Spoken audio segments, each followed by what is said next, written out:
Hi everyone. இன்றைக்கி நம்ம பார்க்க போகிறது 3 ஹெல்தி பிரேக்ஃபாஸ்ட் சொல்லிட்டு பாஸ்தா வச்சுருக்கேன்னு பார்க்காதீங்க. இது வந்து வீட் பாஸ்தா தான், ஸோ ஹெல்தி தான். ப்ளஸ் இதை நம்ம குக்கரில் பண்ண போகிறோம். என்னென்னா நம்ம எப்போவுமே பாஸ்தானா தண்ணியில் வேக வச்சுட்டு அதுக்கப்புறமா அதை வடிச்சிட்டு அதுக்கப்புறமா நம்ம செய்வோம் வெஜிடபிள்ஸ் தனியாக. இது எல்லாமே ஒன்றாவே பண்ணிடலாம். நமக்கு ஒரு 10 to 15 மினிட்ஸில் இது ரெடி ஆகிடும்.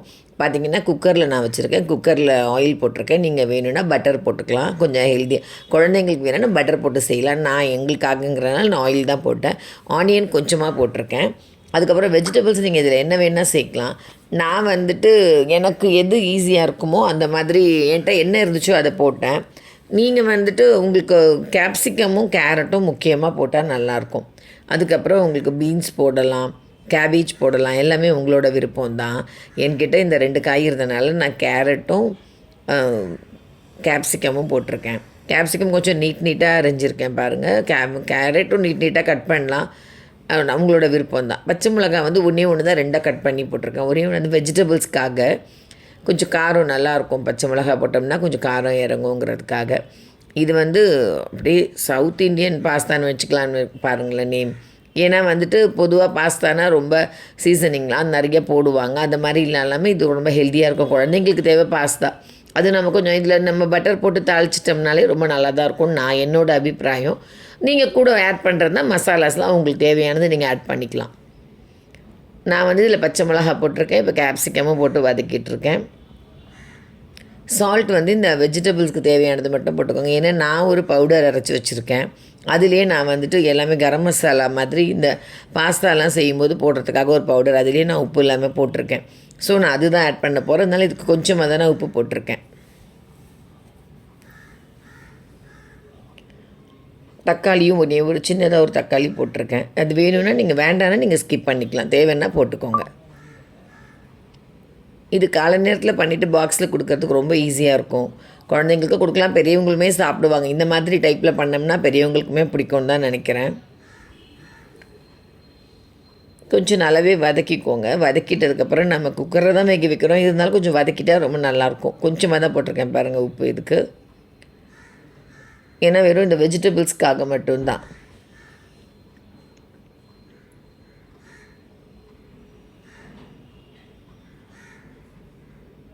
வெஜிடபிள்ஸ்க்கு மட்டும்தான் போட்டு பண்ணியிருக்கேன். இப்போ வந்துட்டு நல்லாவே வதக்கிக்கோங்க. இதுக்கப்புறம் நான் அந்த பவுடர் நான் ஒன்று அரைச்சி வச்சுருக்கேன்னு சொன்னேன் இல்லையா, அது உங்களுக்கு வேணும்னா எப்படி பண்ணணும்னு கேட்டிங்கன்னா நான் சொல்வேன். பட் உங்கள்கிட்ட அந்த மாதிரி எதுவும் வேண்டாம் அப்படின்னா நீங்கள் வந்து கரம் மசாலா போட்டுக்கோங்க. காரத்துக்கு வேணால் கொஞ்சம் மிளகாத்தூள் போட்டுக்கலாம். வெறும் மிளகாத்தூள் போடணுன்னு கூட அவசியம் இல்லை. கலந்த இது அரைச்சது குழம்புக்கெலாம் நம்ம போடுவோம் இல்லையா, அது கூட ஒரு 1/2 ஸ்பூன் போட்டுக்கலாம். காரத்துக்காக சொல்கிறேன். பெப்பர் வேணாலும் கொஞ்சம் ஒரு பிஞ்ச் பெப்பர் போட்டுக்கலாம். நான் இந்த இதில் போட்டு எல்லாமே மிக்ஸ் பண்ணி அரைச்சி வச்சுருக்கேங்கிறனால நான் இதை மட்டும்தான் போட்டிருக்கேன். மசாலா அப்புறம் இஞ்சி பூண்டு பேஸ்ட்டு நான் சேர்க்கலை. உங்களுக்கு வேணும்னா நீங்கள் ஜிஞ்சர் கார்லிக் போட்டுக்கலாம். தண்ணி இதுக்கு மட்டும் இந்த காய்கறி இப்போ அளந்து வந்து நான் வந்து 1 கப் எடுத்திருக்கேன் இல்லையா பாஸ்தா, 1 கிளாஸ் தான் தண்ணியுமே எடுத்திருக்கேன். கரெக்டாக இருக்கும். நம்ம அது வந்தால் சரியாக இருக்கும். இப்போ பாருங்கள் தண்ணி கொதிச்சிடுச்சு. பாஸ்தா 1 கப் போட்டிருக்கேன். அவ்வளோதான். 1 கிளாஸ் தண்ணி 1 கப் பாஸ்தா, அவ்வளோதான். இப்போ நல்லா கலந்துட்டு மூடி வச்சுருங்க. விசில் வந்து இதுக்கு ஒரு 3 விசில் கொடுத்துக்கலாம். நான் ஒரு 3 விசில் கொடுத்தேன். ஏன்னா இது வீட் பாஸ்தாங்கிறனால கொஞ்சம் லேட் ஆகும் வேகிறதுக்கு. உங்களுக்கு நார்மல் பாஸ்தாவாக இருந்தால் நீங்கள் ஒரு விசில் கொடுத்தாலே போதும், சீக்கிரமாக வெந்துடும். இது வீட் கொஞ்சம் லேட் ஆகும் இது வேகிறதுக்கு, அதுக்காக தான். பாருங்கள் சரியாக இருக்கும், கரெக்டாக தான் இருக்கும். பாருங்கள் ஓப்பன் பண்ணிவிட்டேன். தண்ணி சரியாக படித்து பாருங்கள். 1 கிளாஸ் தண்ணிக்கு 1 கிளாஸ் பாஸ்தா போட்டேன். இதுக்கு வந்து நீங்கள் இந்த மாதிரி பண்ணும்போது இப்போ ஒரு சீஸ் இருக்கும் இல்லையா, அது ஒரு ஷீட் அது அழகாக மேலே வச்சிடலாம். அது கரைஞ்சிட்டு நல்லாயிருக்கும் குழந்தைங்களுக்கு செய்யும்போது. நான் அதெல்லாம் பண்ணலை, உங்களுக்கு நான் சொல்கிறேன். பொதுவாக நீங்கள் குழந்தைங்களுக்கு கூட ரொம்ப ரிச்சாக அப்படி கொடுக்கணும்னு நினச்சிங்கன்னா சீஸ் வந்து அழகாக இந்த 3 போடலாம். இல்லை இந்த ஷீட் வரும் இல்லையா, அதை மேலே வச்சுட்டு மூடிட்டிங்கன்னா இந்த சூட்லேயே அது நல்லா உருகிடும். அப்போ உங்களுக்கு வந்து ரொம்ப நல்ல டேஸ்ட்டு சாப்பிட்றதுக்கு நல்லாயிருக்கும். சாஸ் கொஞ்சம் வச்சுருக்கேன். இது ரொம்ப நல்லாயிருக்கும். ட்ரை பண்ணி பாருங்கள். ஏன்னா பாஸ்தாங்கிறது ரொம்ப நேரம் ஆகும்னு நினைப்போம். இது நம்ம ஒரு 15 மினிட்ஸே நம்ம இதை செய்துடலாம். 10 to 15 மினிட்ஸில். நெக்ஸ்ட்டு நம்ம செய்ய போகிறது வந்துட்டு அதுவும் ஒரு ஹெல்தி தான். பொதுவாக உப்புமானா யாருமே சாப்பிட மாட்டாங்க. ஸோ நம்ம ரவை கிச்சடி பண்ணலாம். ரவை உப்புமானாலே எல்லாருமே தொலைவில் ஓடுவாங்க. ஸோ நம்ம ரவை கிச்சடி இதுவும் ஹெல்தி தான். ஏன்னா நம்ம நிறைய வெஜிடபிள்ஸ் போடுறோம் இல்லையா. இதில் நான் வந்து ஒரு கேரட், பச்சை பட்டாணி போட்டிருக்கேன். தக்காளி 1 எடுத்திருக்கேன். 1 கப்பு ரவை எடுத்திருக்கேன். 2 கிளாஸ் தண்ணி இதுக்கு. இதே மாதிரி நல்லா ரவையை வறுத்துக்கோங்க. இது ரோஸ்டட் ரவான்னு போட்டிருந்தா கூட நான் ரோஸ்ட் பண்ணிவிட்டு தான் நான் செய்வேன். நீங்கள் உங்களோட விருப்பம். நல்ல வாசனை வர அளவுக்கு வறுத்துக்கோங்க ரவையை. அப்போ தான் கொஞ்சம் நல்லாயிருக்கும், ஒட்டாமல் இருக்கும். பொதுவாக இதுவுமே குயிக்காக பண்ணுற பிரேக்ஃபாஸ்ட் தான். நீங்கள் யாராச்சும் கெஸ்ட்டு வராங்கன்னா கூட இதெல்லாம் கொஞ்சம் ரிச்சாக இருக்கும். நம்ம ஒரு மினி டிஃபன் மாதிரி நம்ம பண்ணணும்னு ஒரு ஐடியா இருந்துச்சுன்னா ஒரு இட்லி கூட நம்ம இந்த ரவை கிச்சடி பண்ணலாம். ஒரு சைடு ஒரு 3 பர்னர் கேஸ் இருந்துச்சுன்னா ஒரு சைடு இட்லி ஊற்றி வச்சிடலாம், ஒரு சைடு பொங்கல் வச்சிடலாம், ஒரு சைடு இந்த ரவை கிச்சடி பண்ணிடலாம். ஈஸியாக முடிஞ்சிடும்.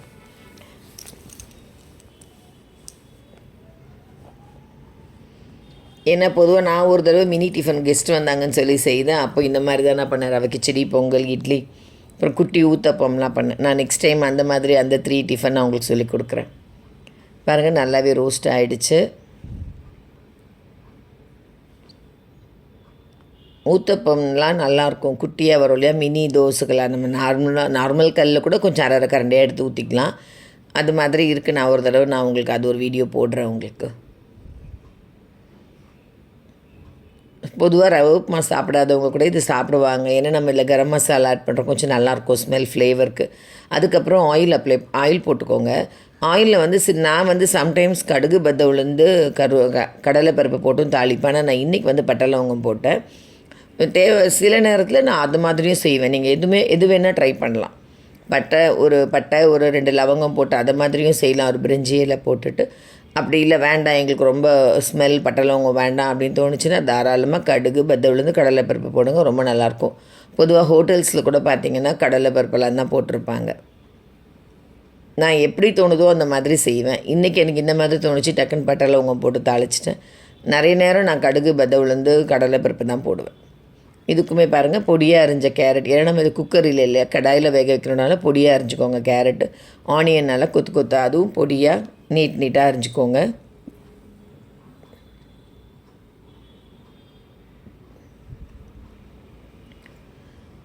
நல்லா வதக்கி விட்டுடுங்க. ஏன்னா இதை நம்ம வதக்கி தான் செய்ய முடியும். நம்ம தண்ணியெலாம் போட்டு வேக வச்சா நல்லா இருக்காது. ஸோ வதக்கிட்டு, முடிஞ்ச வரைக்கும் வதக்கிட்டு செய்வோம். பச்சை பட்டாணி இதுக்குமே நீங்கள் தேவைப்பட்டால் உங்களுக்கு உருளைக்கிழங்குலாம் கூட போடலாம். பட் நான் போடலை. நான் வெறும் கேரட், பச்சை பட்டாணி தான் போட்டேன். அதே மாதிரி பாஸ்தாக்குமே நீங்கள் பொட்டேட்டோலாம் போடலாம். குழந்தைங்க சாப்பிட்றாங்கன்னா பொட்டேட்டோ ரொம்ப பிடிக்கும். இது நான் ஒரு 3 பச்சை மிளகாய் எடுத்திருக்கேன். வகுந்து போட்டனால கொஞ்சம் நிறைய தெரியுது பார்க்க. 3 தான். அதே சொன்ன மாதிரி உங்களுக்கு ஸ்ப்ரிங் ஆனியன்ஸ் கூட போடலாம் பாஸ்தாக்கு. நான் உங்களுக்கு அதை சொல்ல மறந்துட்டேன். ஸோ குழந்தைங்களுக்கு என்ன காய்கறி பிடிக்குமோ அதை தாராளமாக ஆட் பண்ணுங்கள். இதுக்குமே நீங்கள் உங்களுக்கு என்ன காய்கறி குழந்தைங்க சாப்பிடுவாங்களோ அந்த மாதிரி போட்டு கொடுங்க, அவங்களுக்கு ரொம்ப பிடிக்கும். இதேமாதிரி தக்காளி 1 தான் நான் ஆட் பண்ணியிருக்கேன். கொஞ்சம் மீடியம் சைஸாக இருந்துச்சு, அதனால் 1 தக்காளி. ரொம்ப குட்டியாக இருந்தால் 2 ஆட் பண்ணலாம். ஆக்சுவலாக இதிலே வெந்துடும், நல்லா வதங்கிடும். பாருங்கள், இதிலே கொஞ்சம் கல் உப்பு போட்டோன்னு வச்சுக்கோங்களேன், சீக்கிரமாக வதங்கிடும் காய்கறியெல்லாம்.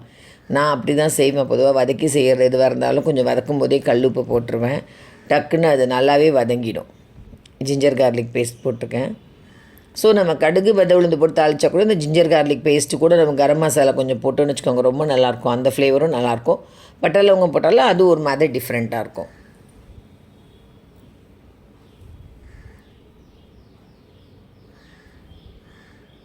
கொத்தமல்லி கொஞ்சம் நான் வதக்கும் போதே புதினாவும் கொத்தமல்லியும் போட்டிருக்கேன். அதுக்கப்புறமா இறக்கும்போது கொஞ்சம் கொத்தமல்லி மட்டும் போட்டுட்டு இறக்கிக்கலான்னு. கொத்தமல்லி இருந்தால் போடலாம். இப்போ புதினாவும் கொத்தமல்லியும். பட் கொத்தமல்லி கொஞ்சம் மஸ்ட்டு. புதினா தேவைன்னு இருந்தால் போடுங்க, இல்லைன்னா பரவாயில்ல. மஞ்சத்தூளும் கல்லுப்பும் போட்டிருக்கேன். மஞ்சத்தூள் சும்மா ஒரு பிஞ்ச் தான் போட்டிருக்கேன். கல்லுப்பு ஏன்னா சீக்கிரமாக வதங்கிடும் இந்த கல்லுப்பு போட்டோம்னா. நிறைய கூட மஞ்சத்தூள் போடலாம். எனக்கு என்னென்னா நீங்கள் கேமராவில் பார்க்கும்போது ஒரே மஞ்சளாக இருக்க போகுது அப்படிங்கிறதுக்காகவே நான் குறைச்சி தான் போட்டேன். நான் இன்னும் ஒரு பிஞ்ச் கூட போடுவேன் பொதுவாக இந்த மாதிரி ரவை கிச்சடினா. பட் இன்னைக்கு கொஞ்சம் கம்மியாக போட்டேன். 2 கிளாஸ் தண்ணி ஊற்றிருக்கேன். 1 கிளாஸ் கப்புக்கு 2.5 கூட ஊற்றலாம். அது உங்களோட ரவையை பொறுத்தது. ரொம்ப கொஞ்சம் பெரிய ரவையாக இருந்துச்சுன்னா நீங்கள் 2.5 கூட ஊற்றலாம். நான் இதுக்குமே நீங்கள் 2.25 2.5 கூட ஊற்றலாம், கொஞ்சம் தலைன்னு வேணும்னா. நல்லா கொதிக்குது உங்களுக்கு. இந்த மாதிரி கொதித்து மேலே அந்த எண்ணெயெல்லாம் மேலே பிரிஞ்சு வரும்போது நீங்கள் ரவையை சிம் பண்ணிக்கோங்க. கேஸை சிம் பண்ணிவிட்டு தான் ரவையை போடணும். ஏன்னா டக்குன்னு கட்டி ஆகிடும் ரவை. கொதித்த உடனே சிம் பண்ணிவிட்டு போட்டு கலந்துக்கிட்டே ஊற்றுது. எல்லாருக்குமே தெரியும், நான் தெரியாதவங்களுக்கு சொல்கிறேன். கலந்துக்கிட்டே தான் ரவையை போடணும் எப்போவுமே. நம்ம நிறுத்தினோம்னா கட்டி ஆகிடும்.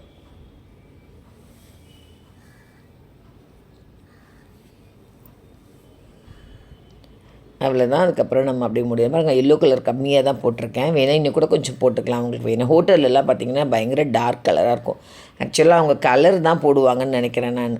லெமன் எல்லோ கலர் போடுவாங்க ஹோட்டலில். ஏன்னா அந்த கலரில் அப்படி ஒரு டார்க்காக இருக்கும் ரவைக்கு செடி. பார்க்கவே ரொம்ப அட்ராக்டிவாக இருக்கும். நான் வந்து கொஞ்சம் கம்மியாக தான் போட்டிருக்கேன். பாருங்கள், ஒரு தடவை மூடி எடுத்தால் ஒரு 5 நிமிஷத்துலேயே நல்லாவே தள்ளன்னு ஆகிடுச்சு பாருங்கள். வேணும்னா இந்த டைமில் நீங்கள் கொஞ்சம் ஆயில் அப்ளை பண்ணிக்கலாம். நெய் போடுறதுனால இப்போ போடலாம். இதுக்கு முந்திரி தாளிக்கும் போது முந்திரி கூட போடலாம். நல்லா கொஞ்சம் ரிச்சாக இருக்கும். இப்போ நீங்கள் கெஸ்ட்டுக்கெல்லாம் பண்ணுறீங்கன்னா அந்த கடுகு வெதை உளுந்து போடும்போதே நீங்கள் முந்திரியும் போடலாம், அந்த காய்கறிலாம் வதக்கும்போது. இது மாதிரி நீங்கள் இறக்கும்போதும் கொஞ்சம் நெய் போட்டுட்டு இறக்குனிங்கன்னா ரொம்ப நல்லாயிருக்கும். ஆயில் நல்லா தளன்னு மேலே மிதந்து வரும். அந்த மாதிரி டைமில் நம்ம ஆஃப் பண்ணிடலாம். இங்கே பாருங்கள், ரவைக்கு செடி ரெடி. தேங்காய் சட்னியோட எங்கள் வீட்டில் எல்லாத்துக்குமே தேங்காய் சட்னி இருக்கணும். எந்த டிஃபனாக இருந்தாலும் அவங்களுக்கு இட்லி என்ன மாதிரி ஐட்டமாக இருந்தாலும் உங்களுக்கு தேங்காய் சட்னி தான் விருப்பம். அதனால் ரவைக்கு செடி, சேமியா, உப்புமா எல்லாமே. இந்த எல்லோ கலர் பாருங்கள், இந்த நார்மல் எல்லோ. நெக்ஸ்ட்டு நம்ம பண்ண போகிறது வந்து வீட்டு கோதுமையிலே வந்து குருணைன்னு சொல்லுவாங்க. இது கோதுமை ரவைன்னா ரொம்ப பொடியாக இருக்கும் இல்லையா? சம்பா கோதுமை நான் பார்த்துருக்கேன். இது வந்து கோதுமை குருணை. இப்போ நம்ம நொய் உப்புமா பண்ணுறோம் இல்லையா, அந்த மாதிரி இருக்கும். கொஞ்சம் பெருசாக இருக்கும். அதனால் ஊற வச்சுட்டேன். நான் ஒரு 1/2 அன் ஹவருக்கு முன்னாடியே இந்த கோதுமை குருணையை ஊற வச்சுட்டேன், 1 கப்பு. இதுவும் இதே மாதிரி மெத்தட் தான். இதுவும் ஹெல்தி தான். ஏன்னா வீட்டில் பெரியவங்கள்லாம் இருந்தால் கூட எப்போவுமே ஒரே மாதிரி சம்பா ரவை உப்புமா பண்ணாமல் இந்த மாதிரி சம்பா ரவையில் வந்து குருணையில் வாங்கி பண்ணிங்கன்னா ரொம்ப நல்லாயிருக்கும். இதில் பாருங்கள், நான் அதே மாதிரி தான் எண்ணெய் ஊற்றிட்டு கடுகு வெதை உளுந்து போடலாம். நான் இதுக்கும் பட்டை லவங்கம் தான் போட்டிருக்கேன். உங்கள் இஷ்டம் தான் அது. இதுக்குமே ஆனியன் போட்டு நல்லா வதக்கிடுங்க. டேஸ்ட் ரொம்ப நல்லாயிருக்கும், டிஃப்ரெண்ட்டாக இருக்கும். இதுவுமே நீங்கள் ட்ரை பண்ணி பாருங்கள். பொதுவாக எல்லாருமே கோதுமைன்னா கோதுமை ரவை உப்புமா தான் பண்ணுவாங்க. இது வந்து உங்களுக்கு காய்கறிலாம் இருக்கு இல்லையா, ஹெல்த்தியாக இருக்கும். இங்கே பாருங்கள், இதுவும் நான் கேரட்டு குடமிளகா தான் போட்டேன். பூண்டு வந்து சின்ன சின்னதாக அரிஞ்சு போட்டிருக்கேன் பாருங்கள், உரிச்சிட்டு பூண்டு. ஜிஞ்சர் கார்லிக் பேஸ்ட்டும் போடலாம். ஆனாலும் கூட கொஞ்சம் நீங்கள் இந்த மாதிரி பூண்டு உரித்து போட்டிங்கன்னா நல்லாயிருக்கும். எப்போவுமே ஒரே மாதிரியாக கோதுமை செய்து தரும்போது அவங்களுக்கு கோதுமாவோ சப்பாத்தி அப்படியே மாதிரி இது வீட்டில் கொஞ்சம் டிஃப்ரெண்ட்டாக இருக்கும் இல்லையா? அதனால் இதுவும் ட்ரை பண்ணி பாருங்கள். குழந்தைங்களுமே சாப்பிடுவாங்க. அவங்களுக்கு பிடிச்ச காய்கறியில் நீங்கள் இதை ஆட் பண்ணிங்கன்னா பச்சை பட்டாணி போடலாம். பட் நான் 2 நாளுக்கு முன்னாடி தான் பச்சை பட்டாணி செய்தேங்கிறனால நான் ஆட் பண்ணல. இதில் போட்டால் இன்னும் நல்லாயிருக்கும். தக்காளி 1 போட்டிருக்கேன். இல்லை, இதுக்கு நான் 2 தக்காளி போட்டேன். ஆக்சுவலாக ஏன்னா 2 தக்காளி எதுக்காக போட்டேன்னா, இது வந்து கொஞ்சம் அரிசி மாதிரி தான், நொய் மாதிரி இருக்கும். ஸோ அதுக்கு நம்ம கொஞ்சம் தக்காளி போட்டால் நல்ல டேஸ்ட்டாக தெரியும். அதுக்காக தான். கொத்தமல்லியும் அதே மாதிரி தான். ஆப்ஷன் புதினா இருந்தால் போடுங்க. கல் உப்பு நான் எப்போயும் வதக்கும் போது போடுவேன்னு சொன்னேன் இல்லையா, போட்டுட்டால் கொஞ்சம் நல்லா வதங்கிடும். இது எல்லாமே 1 கப்பு தான். அதே மாதிரி தண்ணி இதுக்குமே நீங்கள் 2 கப் தண்ணி வைக்கலாம். சப்போஸ் உங்களுக்கு நல்லா வேகணும், சொலையாக நல்லா வரணுன்னா 2 கப் போதும். இல்லை உங்களுக்கு வந்து பெரியவங்க இருக்காங்க, அவங்களுக்கு டைஜஷன் ப்ராப்ளம் வரும் அப்படின்னு யோசிச்சிங்கன்னா இன்னும் ஒரு 1/2 கிளாஸ் தண்ணி வைக்கலாம் எக்ஸ்ட்ராவாக. அதே மாதிரி சவுண்டு வந்து நீங்கள் இந்த ரைஸ்க்கெல்லாம் கொடுக்குற மாதிரி டைம் கொடுக்கணும். கோதுமை குருணை இல்லையா, இப்போ சம்பா கோதுமைன்னா உங்களுக்கு நைஸாக இருக்கும் அந்த கிரானியூல்ஸ் பார்க்க. அது உங்களுக்கு டக்குன்னு வெந்துடும். ஆனால் இது வந்து கோதுமை குருணை. அதனால நீங்கள் ரைஸ்க்கு எப்படி கொடுக்குறீங்களோ அதே அளவு தான் வேக்காடு கொடுக்கணும். 2 கிளாஸ் தண்ணி நான் ஊற்றிருக்கேன். இதுவும் அதே ப்ரொசீஜர் தான். இந்த பாருங்கள், தண்ணி நான் ஊற வச்சனால கொஞ்சம் நல்லா ஊறிடுச்சு பாருங்கள் பார்க்கவே. அதுக்கப்புறமா தண்ணியை இருத்து அதில் போட்டுட்டு மூடிட்டேன். சேம் அதே மாதிரி சவுண்ட் வந்து நான் ரைஸ்க்கு எப்படி கொடுப்பனோ அதே அளவு கொடுத்தேன். நம்ம சாதாரணமாக சாப்பாடு அரிசி ஊற வச்சுட்டு வடிப்போம் இல்லையா, அந்த மாதிரி தான் டைம் கொடுத்தேன். பட் ரொம்ப நல்ல டேஸ்ட்டாக இருக்கும். இதுவுமே டிஃப்ரெண்ட்டான டேஸ்ட்டாக இருக்கும். ஸோ அதனால தான் எப்போவுமே நம்ம இதை மாதிரி ரைஸ் தானே சொல்லித்தரோன்னா நான் இந்த மாதிரி உங்களுக்கு இந்த பிரேக்ஃபாஸ்ட் போட்டிருக்கேன். நெக்ஸ்ட் வீக் என்ன மாதிரி உங்களுக்கு வேணும்னு அதுவும் எனக்கு சொன்னீங்கன்னா எனக்கு அதுக்கு தகுந்த மாதிரி நான் பிளான் பண்ணுவேன். குழந்தைங்கள்லாம் கேட்டுட்ருக்காங்க, ஜூஸ் அதெல்லாம் கேட்டுட்ருக்காங்க. அதெல்லாம் நான் ஏப்ரல் மேல பிளான் பண்ணுறேன். உங்களோட சஜஷன் இருந்தாலும் சொல்லுங்கள். இப்போ நான் செய்ததில் நீங்கள் இதோட ஆட் பண்ணலாம், அது மாதிரி ஏதாவது இருந்தாலும் சொல்லுங்கள். நானுமே அதை நெக்ஸ்ட் டைம் அதை ஆட் பண்ணி எங்கள் வீட்டையும் நான் குக் பண்ணி ட்ரை பண்ணுறேன். இது பாருங்கள், நான் இது நைட்டுக்கு பண்ணனால கொஞ்சம் ரொம்ப வெறையாக பண்ணாமல் கொஞ்சம் வேக வச்சு தான் பண்ணேன். இதுக்கும் தேங்காய் சட்னி தான். எங்கள் வீட்டில் ஆஸ் யூஷுவல் எல்லாத்துக்குமே தேங்காய் சட்னி தான், பொங்கல் எல்லாமே. ஸோ இது உங்களுக்கு பிடிச்சிருக்கோன்னு நினைக்கிறேன். இந்த 3 பிரேக்ஃபாஸ்ட்டுமே ட்ரை பண்ணி பாருங்கள். உங்களுக்கு எது ரொம்ப பிடிச்சதுன்னு சொல்லுங்கள். சப்ஸ்கிரைப் பண்ணிக்கோங்க. தேங்க்யூ.